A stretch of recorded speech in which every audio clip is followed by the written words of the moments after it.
All right, everyone, welcome. We're going to get started in a couple minutes here. Give everyone time to get joined in. But while we are waiting, let's toss a couple questions out there. If anyone's joining us for the first time, let us know. And also let us know where you're joining us from. Pop that info over in the chat. All right, we got Mexico. And if it's not your first time, let us know how many times you've joined us for a PreSales Collective webinar.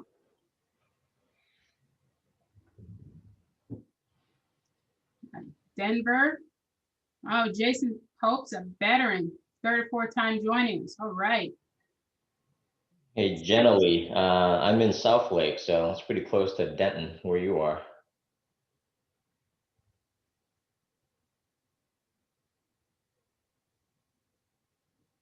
Oh, Gary's near eSentire. Hey, Gary.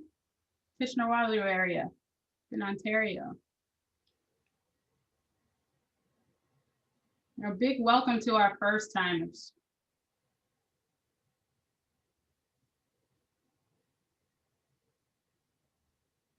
Second webinar in San Francisco. Hey, Sammy. Let's see.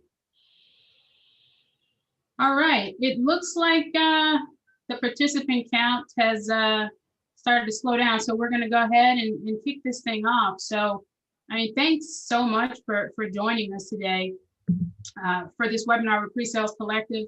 Thanks for making PreSales Collective possible. You know, we really appreciate the support. You know, we're here to just elevate the role of pre-sales worldwide.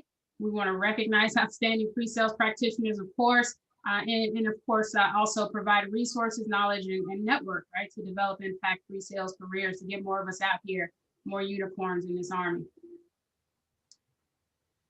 All right, so we're going to get started with a poll, but first I just want to tell you how to get the most out of today's webinar. So make sure you ask questions in the Q&A. We'll get those answered as we can. And of course, be active in the chat. Let's make this as engaging as possible. It's going to be a very interesting discussion today, so looking forward to it. And here is our poll. So which option best describes your current role? And you can just pop that into the poll there. And we're going to jump right into this thing and kick off with introductions. So I am Tia Hopkins. I'll be hosting a webinar today. I am the VP of Global Solutions Architecture at eSentire, a cybersecurity organization. I am located in North Carolina. Recently, I got out of New York and moved to North Carolina. And my favorite thing about being in pre-sales is mostly hanging out with unicorns like all of us here on this webinar, but at my core, I really do enjoy solving problems, and especially complex problems. And to be able to be in a role that enables me to get paid to do that is amazing. So now I'm going to hand it over to our amazing panelists to introduce themselves. We'll start with Alice, then we'll go to Uy, and then we'll round it off with Sam. Great, thanks, Tia.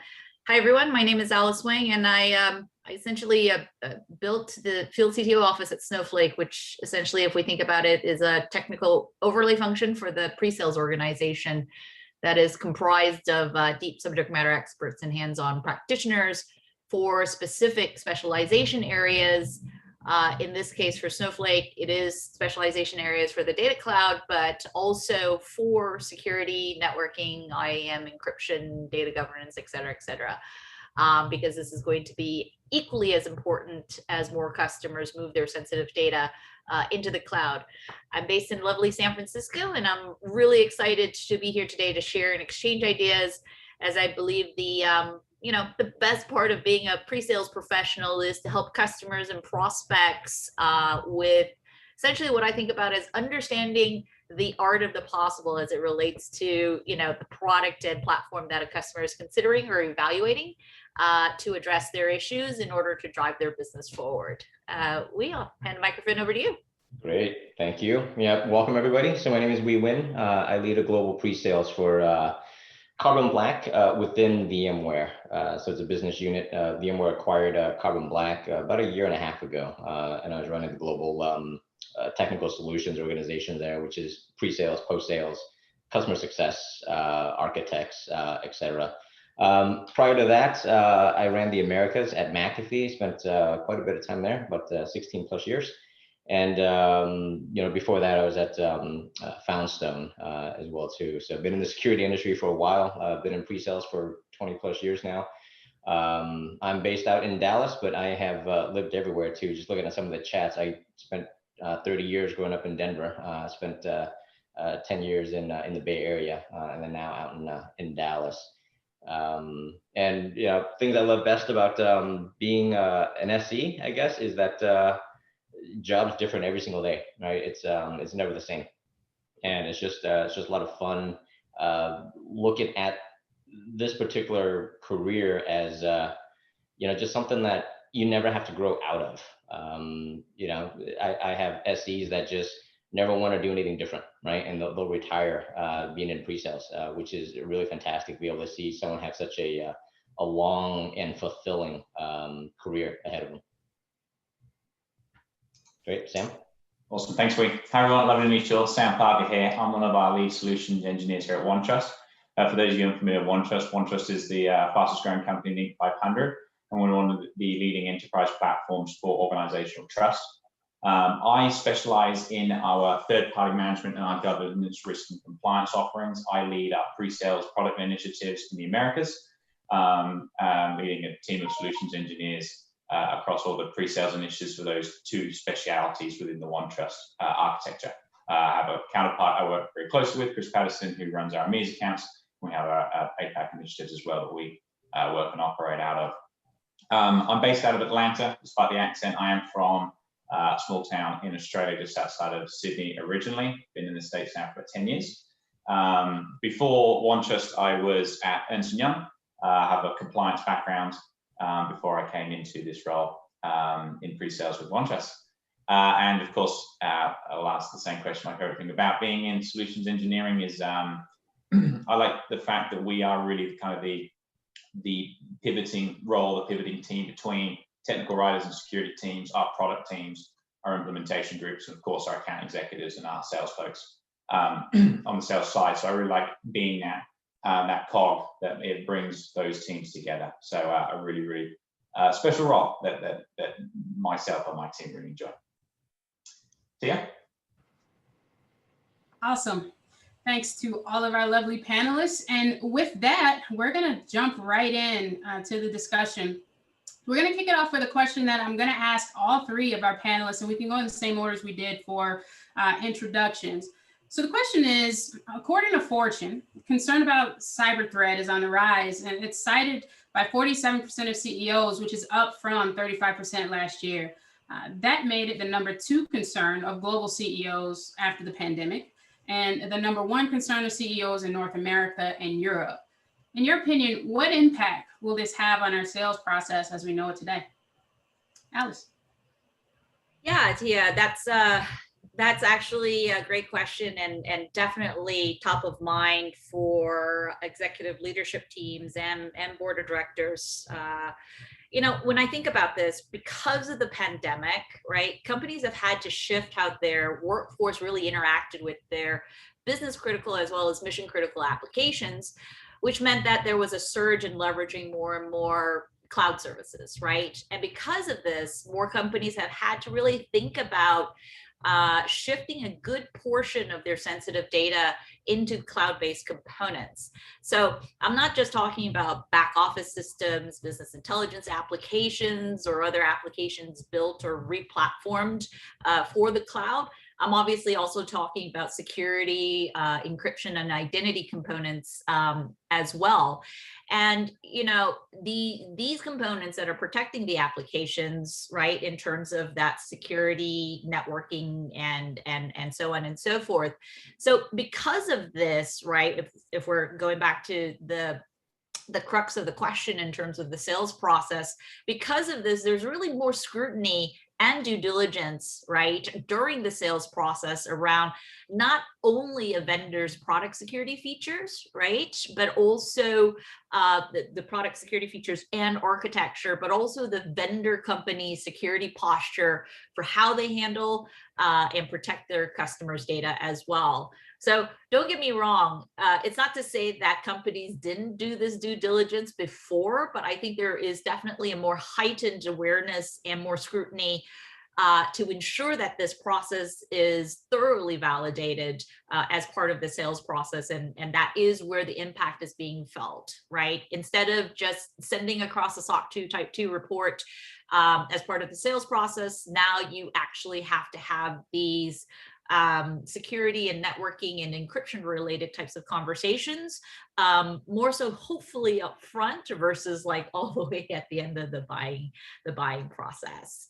How has your experience been since the pandemic first led us into shutdown?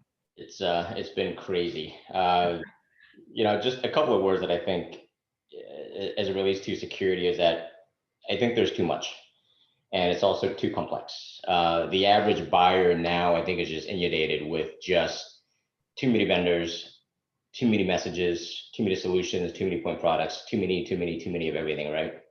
As well as trying to get that to work within their infrastructure, and everything's just moving so quickly from, moving from central locations to cloud to work from home to IoT, EV, everything's just moving so quickly nowadays. It's hard to keep up with. And the more I learn in the security industry, the more I feel like I have a lot more to learn, right? There's new stuff that's coming out all the time that's constantly testing the boundaries of our capacity, our capabilities, etc. Things that I think we need to do just from a sales perspective, and we try to instill this within our sales teams constantly, is that you got to be able to educate your customers. Right? The more you spend time to educate them, the better, right? And two, you got to drive value very quickly as well too, right? Don't just go in with architectures, presentations. You got to drive value. But the way that you got to drive value though is through personalization. You always got to look at it from the persona and then from the company that you're talking to. Is that why does it matter to them, right? What are they looking at that's unique? And oftentimes we miss that point. Reps and SEs will come in sometimes and they'll do their standard pitch and demos, and they forget to ask, well, what are they actually using in the backend? Why do they need to do this, right? We always try to answer the question as, well, you want to see X, we'll show you X. We never get to the why, right? And this is where I think that when we do those three things well, we can accelerate those buying cycles a lot further, as it is very top of mind right now with the latest breaches we've seen with SolarWinds, Microsoft, et cetera. And it's only going to accelerate as the work from home continues and people begin to migrate more into the cloud. We're going to see more breaches, more threats, more complex adversaries, etc. Tim, what are your thoughts? Yeah, brilliant points for you now. So I think when we look at those numbers, right, if we look at that original question where we consider 47% of CEOs now, that number's been ticking over for 2 decades, right? We're seeing that number increase, the level of awareness from executive leadership across our customer bases, regardless of industry, is growing. And we're seeing an especially high uptick in that number in clients and customers that are not traditionally exposed to the technology space. Some of the more traditional manufacturing organizations, for example, are now starting to ask really technical questions at the onset of a new project or a new engagement. And so we're seeing exactly what Alice mentioned in terms of, and this is the right thing to do, the scrutiny from a compliance and a security perspective happen much earlier in the sales cycle at the very beginning, as frankly it should be. But what that means as a vendor, as well as there's a dramatic drain on resources at the beginning of that sales cycle. And to Uy's point, we're starting to see some of these questions be kind of thrown into the wind a little bit, where we see, oh, I need to be asking these security questions. Let's ask as many possible security questions as we can. And I think it's our responsibility as pre-sales professionals, and kind of being that central point as technical SMEs as well, to be able to effectively and efficiently disseminate the responses to security questionnaires, the responses to requirements from CEOs and executive leadership as vendors effectively and efficiently and as early as possible, while also making sure that we are backing that up with the business perspective. Why? You've asked me about my technical endpoints and my security around my endpoints. Let me not just answer the question with a blank statement.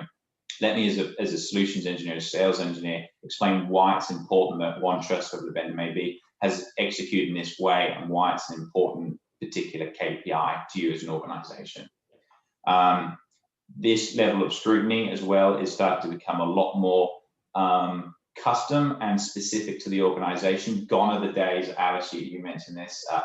I used to be in the compliance space, used to write these all day long. SOC reports and ISO 27001 certifications are not the standard, they are the bare minimum now.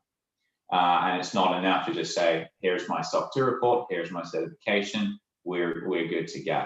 And so we need to make sure that we as solutions engineers are being able to effectively and efficiently answer these very, very unique sets of questions to all the different industries we may be working with. Completely agree. Oh, go ahead, Alice. No, I was just going to say completely agree. You both touched upon points that I wholeheartedly agree and have seen over and over and over again as we utilize more and more cloud services. Absolutely. Yeah, all fantastic answers. A lot of it resonated with my experiences, especially to touch on one of the points we made, going from more the feature functionality conversations to business outcomes. Like, yeah, it's cool that this tool does that, but what's it actually going to do for me in terms of maturing my security program? And then Alice, the point you re-articulated, basically having to not only have conversations relative to the product or service you're positioning, but also the security of your own organization, right? That can help us move the needle quite a bit as well. Awesome. All right, so next question.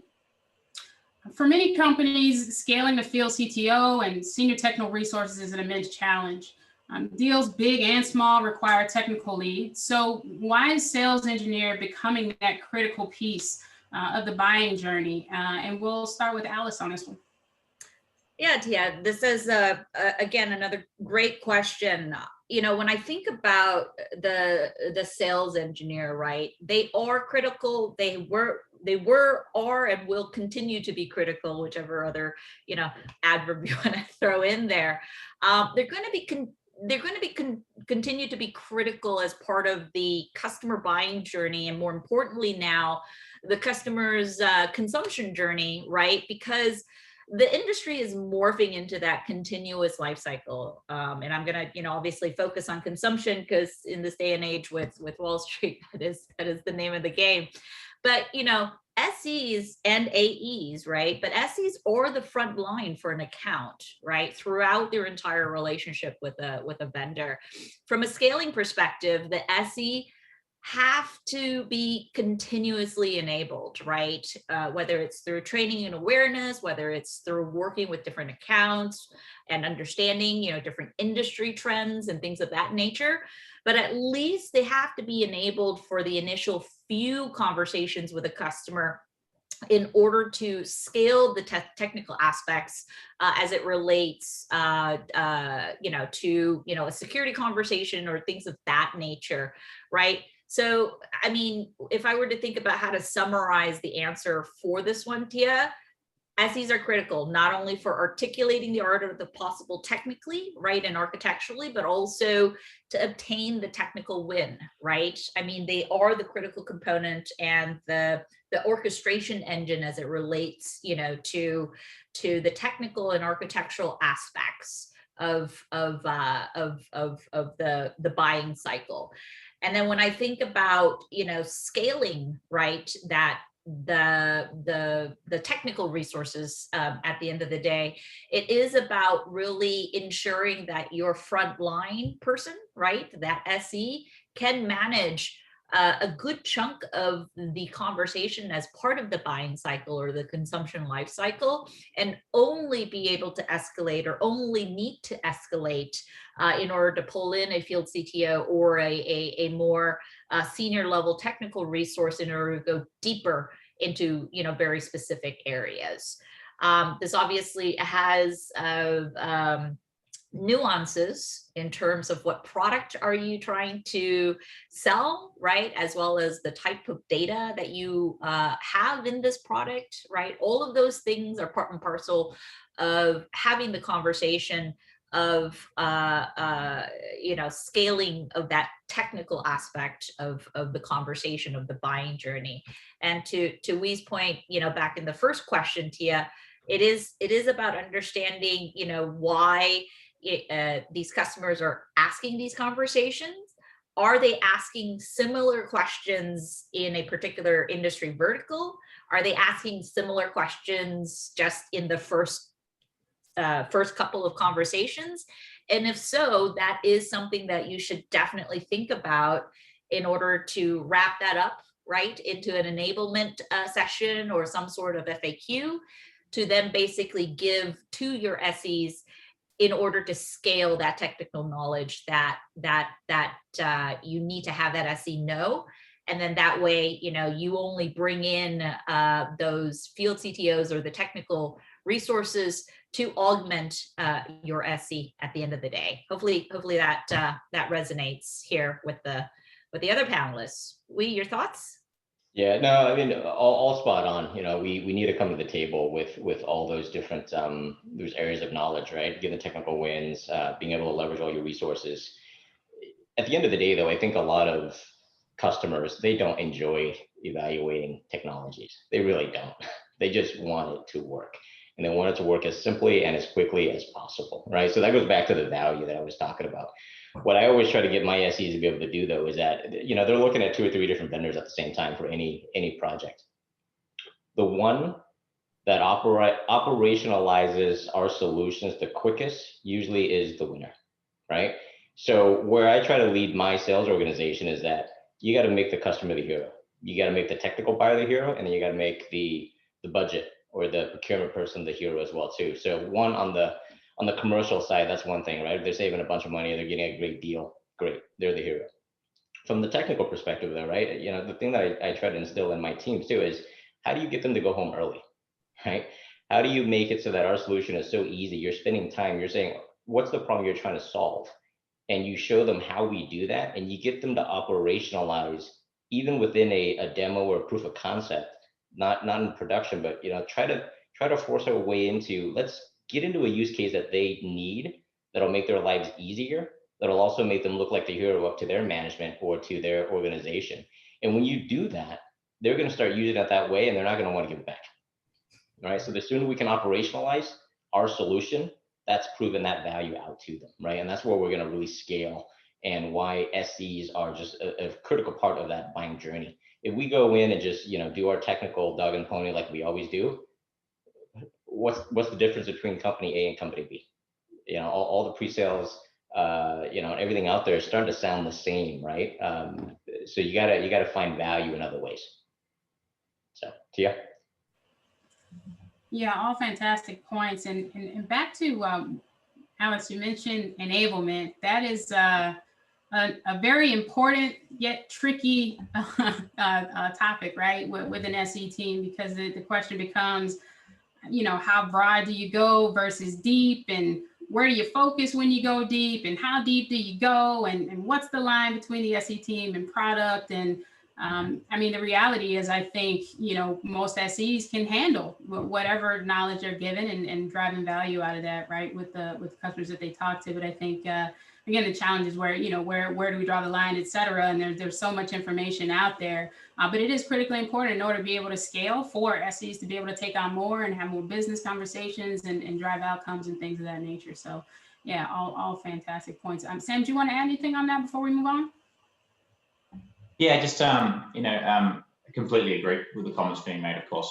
I think when it comes to enabling those solutions engineers, both from a technical product perspective and also making sure that they are, to the question, a field CTO, we've seen traditionally a centralization of that understanding, that authority and that technical know-how under a central CISO or a central CTO, right?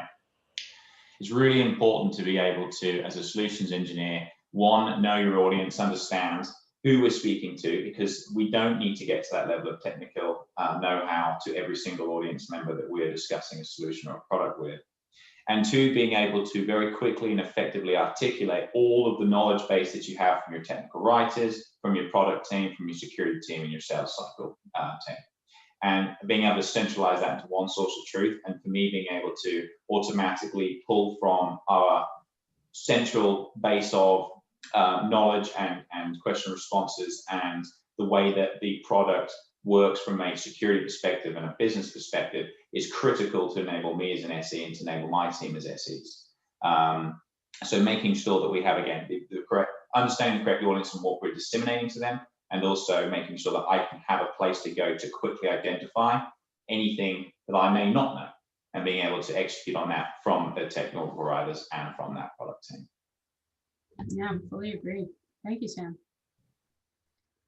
So Alice, I had a question for you.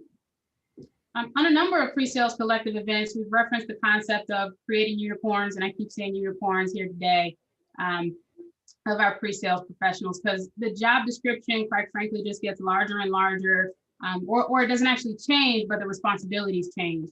What level of depth around security and infrastructure should a sales engineer actually have? Dia, this is actually a really fascinating question for me, and quite honestly, a conundrum. So we know that SEs are critical because they are, like I said, the front line for their relationship with their accounts. But this also depends upon what product the SE is supporting, right? Or products, plural.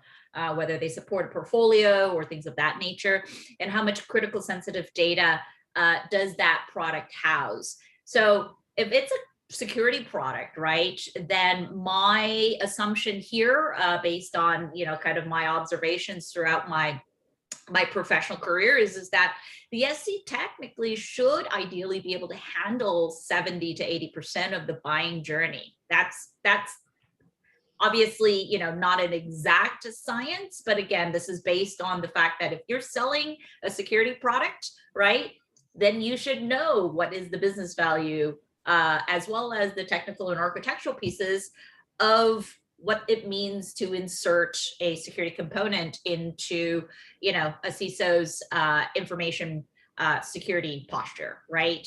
So having those types of conversations, being a little bit more articulate with regards to utilizing language that will resonate with the security buyer or that security subject matter expert, that's going to be, a bit more, the SE is going to be a bit more conversant.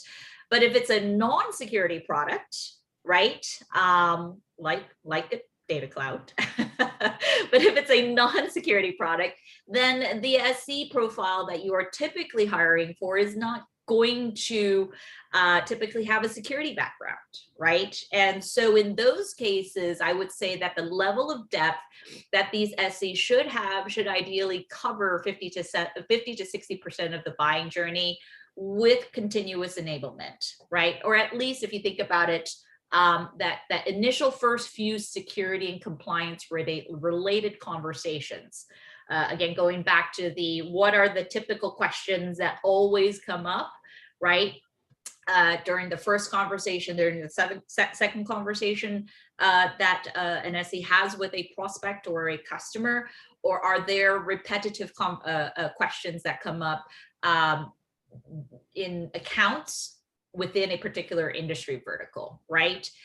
Now, going back to your comment or part of the question there, Tia, on SEs having to be transformed into unicorns, they should be unicorns in the sense that the SE has to understand the complete broad product or use cases portfolio, right? Because at the end of the day, they have to paint the art of the possible. They have to understand how to pivot. They have to actually understand when they need to pull in those escalated senior level technical resources, right? And so being unicorn in the sense that they have to understand that complete broad picture, right?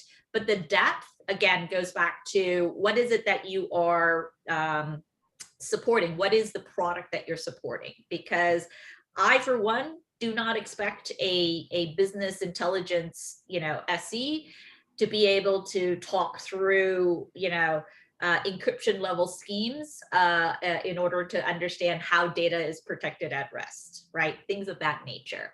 And that is where you start to really understand, okay, what is that engagement model? I have a sales playbook, right? The SEs come in at certain points in time.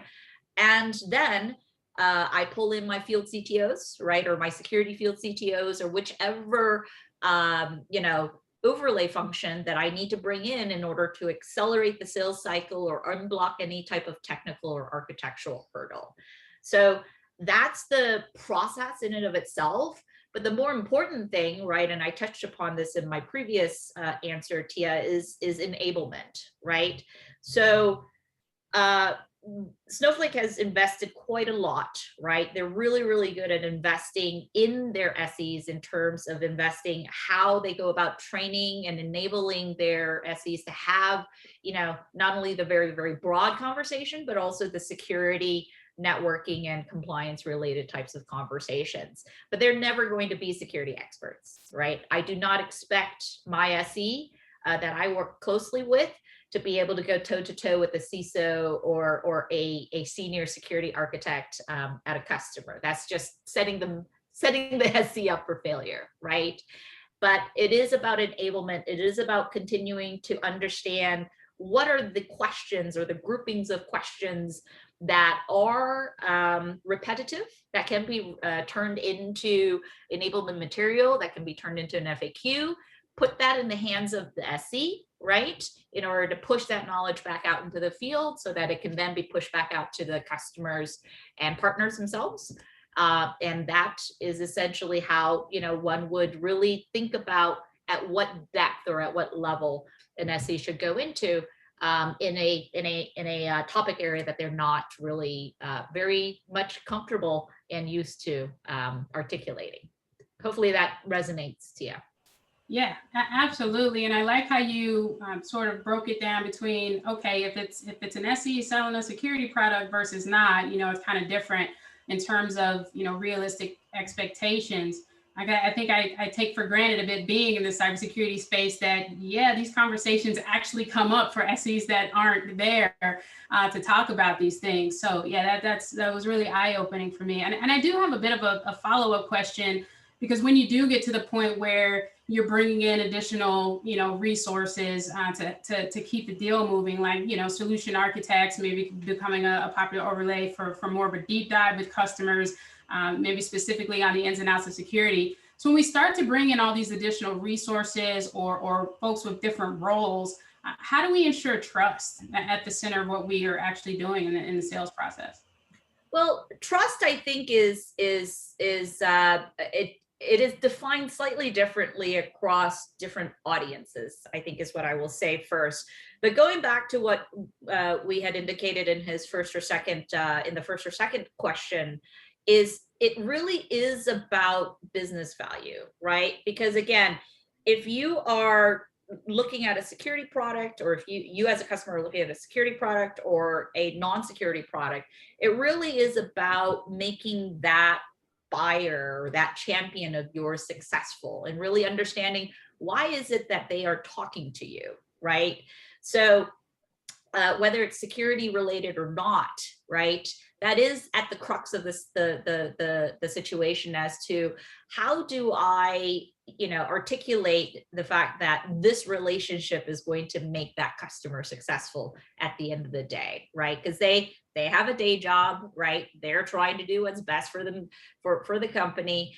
And it is really about driving business value in order to create trust.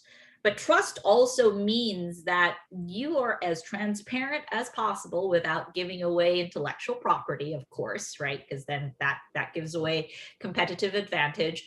But building trust is about being transparent, right? Being transparent in a sense that these features, this is how they work. This is how we protect, customer data, both in transit and at rest. This is how we, basically are going to architect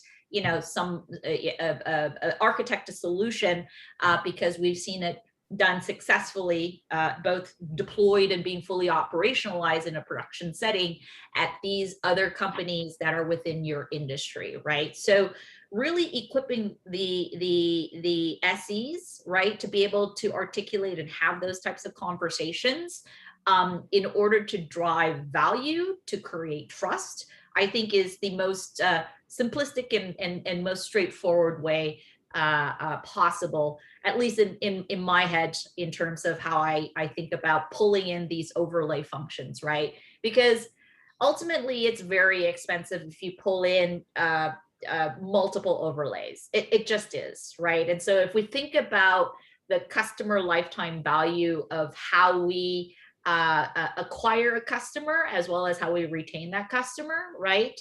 The minimum amount that we can choose as a vendor to do that means that it becomes, you know, much better, much easier to really streamline and make it very, very simplistic.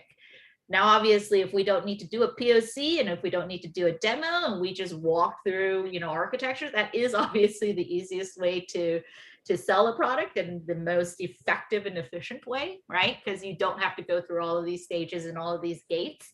But when we think about building trust, it is about, is it going to build more value to create trust if I bring in 3 overlays to drive home that message, or to bring in 10 overlays, right, to drive home the same or similar message? So I'll just leave it at that, Tia. Hopefully that also resonates. Yes, yeah, 100%. Thank you, Alice. So I have a question for you. Sure. Is there a specific security trend or ask that you're starting to see become more relevant? And how does that place stress on a pre-sales org? You know, no real specific trend, right? It seems to kind of just ebb and flow. You know, I mean, there's kind of broader trends where we went from kind of more nuisance type of attacks to nation states to government, etc.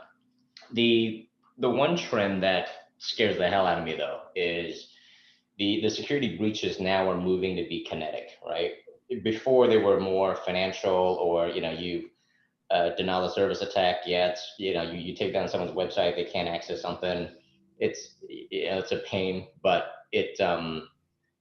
today's world though, right? I mean, we're hearing challenges with malware that's on airplanes, and if an airplane can't communicate back to tower, they can't because malware is potentially blocking those communications. You can't now have the communications. I think there was a crash a couple of years ago because of that, right?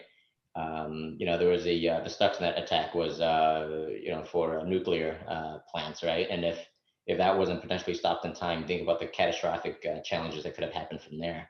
I don't know if everybody remembers the movie Die Hard, right? It was like 10 years ago, right? I mean, back then we thought, oh, that could never happen, right? But we're actually seeing that now. We're seeing our water supply getting tampered with. We're seeing our electrical grid getting tampered with, right? We're seeing all these things, and that's what really scares me is medical devices getting hacked. At Black Hat conference, there was one where we were able to basically get close to an insulin pump and empty the entire contents of insulin into somebody, right? And that'll basically drive them into shock and potentially cause a fatality. And you think about just how easy it is to do some of this stuff, right? I mean, you can put an iPhone on a drone.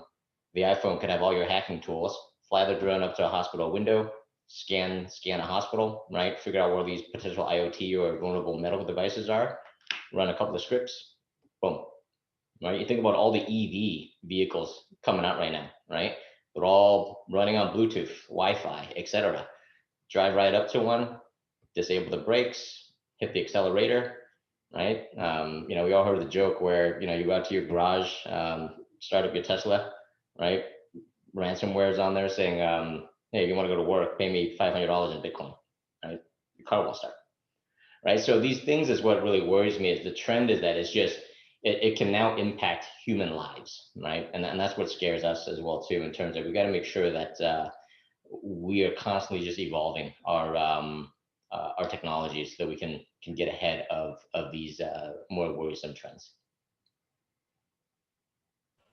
Yeah, agreed. I mean, security starting to show up in everything, even conversations that start out not pertaining to security at all to typically find their way to something relevant to some type of security function. So what are your thoughts, Sam? Well, after Uy's response, I'm terrified. Yeah, me too. So I'm going to plug up the courage to start speaking after that. But no, Uy is 100% correct, right? It's popping up in every space and in every facet. And it goes back to what I mentioned about we're seeing it in industries that didn't traditionally have this level of oversight. If I bring it back to what that means for us on the pre-sale side, and this is to Alice's point as well when it comes to making sure that there is trust across the organization, across the client. I, as a solutions engineer, or the folks on my team that are running these deals and these sales cycles, need to be able to identify these common trends. And there are a few patterns that we see. First of all, there's going to be the standard common questions that we get from everyone: SOC 2s, ISO certifications, pen test results. Some of those not as exciting, not as tracking with the current events, requests that are repetitive over and over and over again. Then there's also, we see trends of the types of questions, the types of initiatives that we see when public events occur. So when SolarWinds happened a few months back, I'm losing track of time, it was a few months back, the types of questions around how we host our infrastructure, were we involved in SolarWinds, do we have products and services around assessing other organizations with SolarWinds? We saw a massive uptick in that with that public event. Exactly a year ago today, all of our questions, all of our responses were, not all, but a lot were around pandemic responses. Do we understand our supply chains where there's big spikes in the pandemic results? Do we understand the security around the work from home initiatives? Big spike in questions. And so it's really important as SEs to be able to forecast those events. If there's a big public event that's occurring, we know, we are absolutely sure that we need to be on not only responding to it from a practical product and security perspective, but also I need to know that myself and my SEs understand the nature of the questions and the nature of the scoping of the sales cycle in relation to those public events that are immediately in top of mind of management executives and leadership at the organizations that we're presenting our products to. To Alice's point on trust, I then need to make sure that I have it right. And I need to be enabled as my organization, and I need to make sure that I enable my solutions engineers on my team to get those questions right. Because to have those remotely inaccurate destroys the trust across our organization internally, hurts the trust between you and the prospect, the client, or the current customer that you're working with in a pre-sales cycle. And so in order to for us to make sure that that is absolutely minimized, if not completely eliminated, I need to make sure that all of my repetitive responses to some of those common trends are accurate. We have the insight from technical writers, product, sales, leadership, so that my SEs know exactly where to go for the exact answer in real time. And it also is important to make sure that we're continuously understanding the threats and the big public events as they occur, to make sure that we can answer not just kind of a high level, oh yeah, we heard about SolarWinds, we don't use it, but what does it mean for you as an organization? How can we make sure we deliver on that particular message as those events are occurring and ongoing?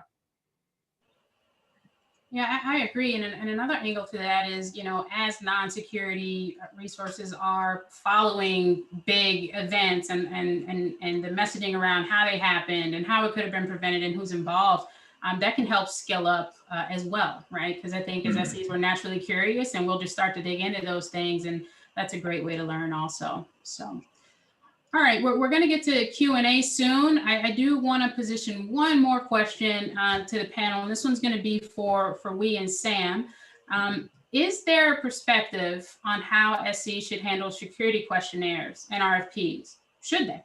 And should there be other teams that own this aspect of a buying journey? Yeah. Sam just touched on a lot of that, right? Just have a lot of material and collateral where we can quickly get to this, with up-to-date information. I hate RFPs. You know, it's such a pain. You just they just keep coming up with more and more questions. You know, before I used to answer 20 questions for an RFP. Now it's like a 200 questionnaire. It's like I'm actually certain the companies don't read the responses.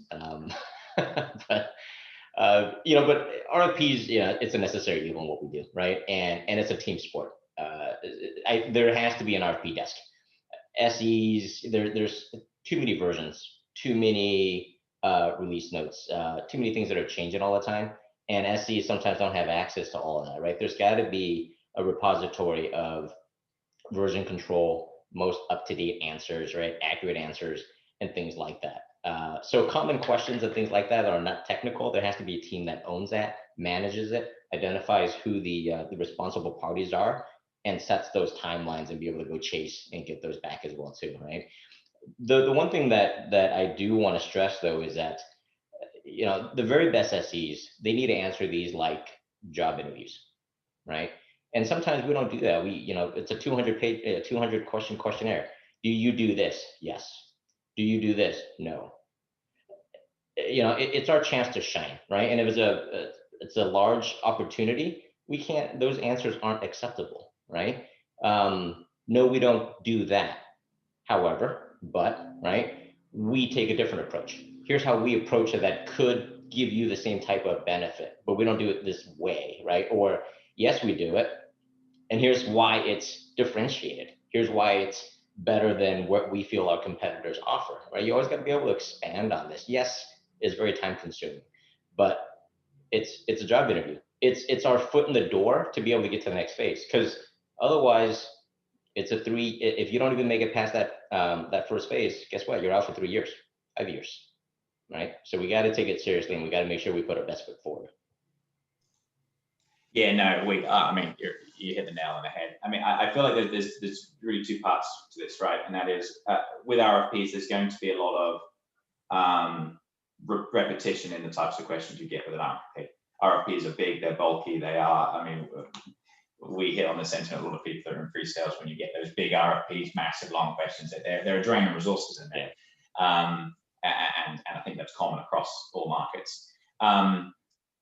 We need to make sure we use the solutions engineers where their strengths lie, and the strength of a solutions engineer is and should be to take the repetitive questions and actually turn that into a business proposition and a value add to the organization. So we want to make sure that we're using those resources carefully rather than having them just answer the same questions over and over and over again. Now, I have an advantage as an SE at OneTrust, and that is I can actually use the products and services that we actually provide. Alice mentioned, there's a difference between having being a security SME versus a non-security SME. Our organization is a trust organization. It runs on security and privacy and third party. So I will actually use the tools that we are also pitching and providing to other organizations. So we can use automation, natural language processing, machine learning to nail those repetitive questions, so that my SE team is able to continue to translate those repetitive and frankly sometimes boring questions into, this is the value to your organization, these are the key KPIs, this is why this particular product or this particular service makes sense to this procurement team, this legal team, this supply chain team, and this accounting team. Bring the story together, explain why, and allow traditionally technical writing teams, traditional legal teams, but now automation and natural language processing to be able to answer the repetition that you see that bogs down all of the pre-sale initiatives that across industries there. Thanks, Sam. And I definitely agree that the more repetitive questions could just be, let's get rid of those, and then we can focus on really driving value out of those that maybe we don't see as often, or there's a couple different ways you can answer it based on, the focus of the prospect. So amazing. All right, so we're going to move into a Q&A. We'll take a couple of questions from the audience. Let me just see what we've got going on here. First one is for Alice.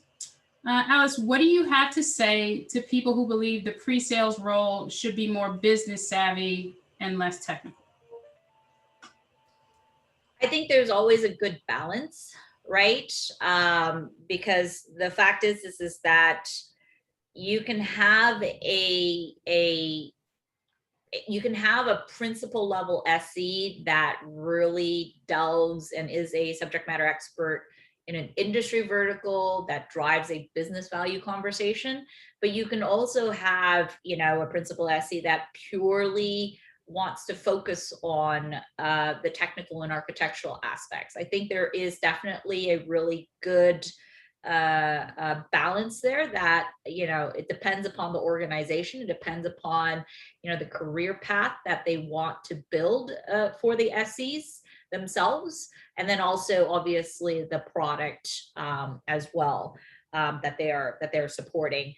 I don't really think that it should be one or the other, right? Because at the end of the day, when you think about, you know, how to nurture the SE, how to build that career path for them, and in order to keep them excited, in order to keep them really motivated and focused on executing, right? Whether it's the sales cycle or the consumption life cycle or a continuous life cycle, right? It really is dependent upon how you choose to craft that in order to retain top talent.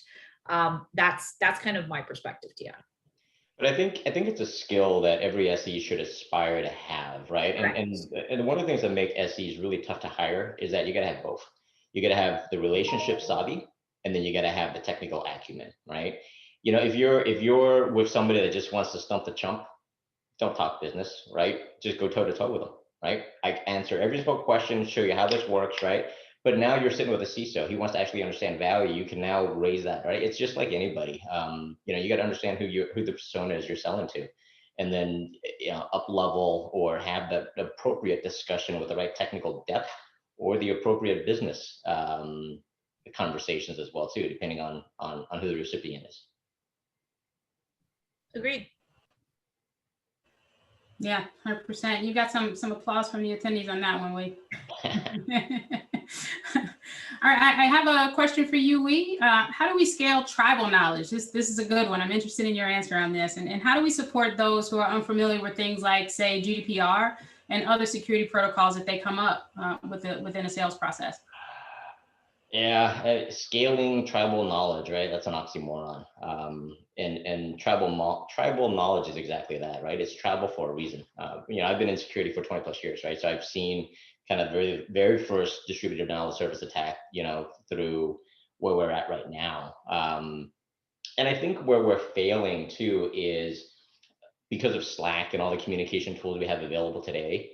I think people are just too quick to try to reach out to get answers, right? Instead of really trying to learn that on their own. You know, one thing we're trying to implement as well too is that you got to hold people accountable for their own knowledge journey, and you got to make sure that we have to be able to test people so that you can't just assume that, oh, he's an SE or she's an SE, they're going to figure it out, right? And here's a new release, they're just going to go figure it out and they're going to be great, right? That's not always the case. The people that do that, I don't care about them, because my rockstar SEs, they're rock stars for a reason. I don't need to develop any development plans or anything for them, because they're just going to go figure it out. That's why they're my rock stars. That's why they get paid the most, you know, et cetera. It's that 66% in the middle, right, that I need to try to shift one to the right. Now I need to build the right tools for them to be able to have access to that tribal knowledge. I need to make sure that they can answer, you know, objections, you know, be able to address any challenges that customers raise and things like that, right? So that in the chunky middle is what I'm trying to raise the bar for tribal knowledge, is make sure they have access.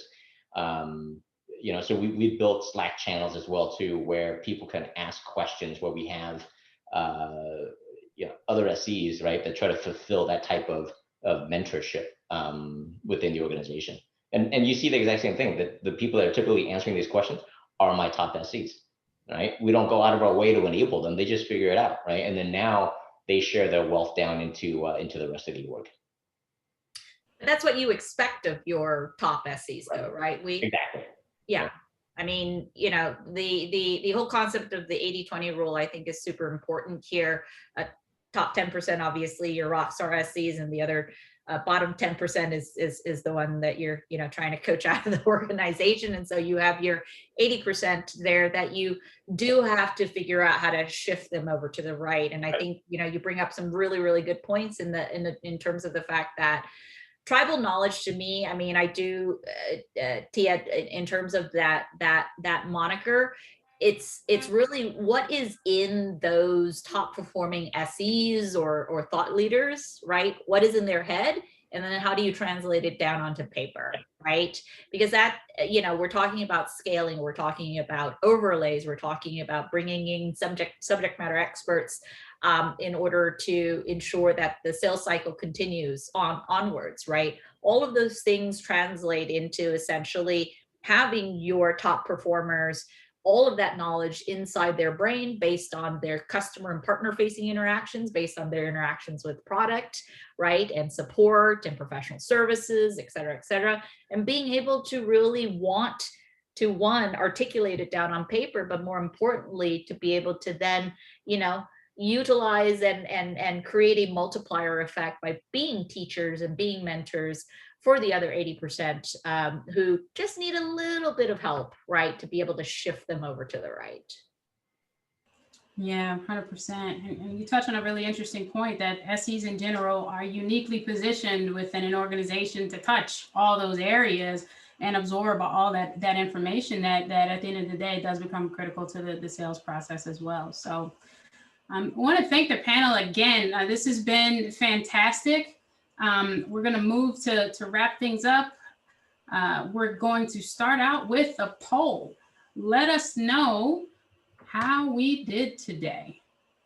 Hopefully you found a ton of value in this. I had fun. It's great. Too.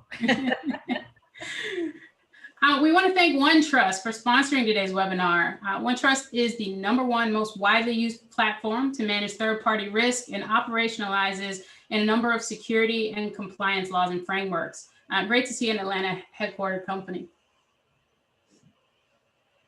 In terms of events, all PSE events can be found on our Luma page. There's a ton of events coming up, so be sure to check them out. And one of those we want to talk about in particular is Leadership Next. So if you've got a desire to be in leadership or you're early in your leadership journey, this event is definitely for you. We'll hear from 21 different pre-sales leaders who are early in their leadership journeys, and sessions are stories from the field, promotion of leadership, things I wish I knew about leadership, etc. And then for a Slack channel, if you haven't joined our Slack yet, make sure you do. And you can find information on how to join on the website, presalescollective.com/Slack. Easy enough. We've got geo channels, industries, help, management topics. So just check out the page, introduce yourself to our growing community, and we'll see you next time. Thanks so much for joining us. Thanks, everybody. Thanks, everyone.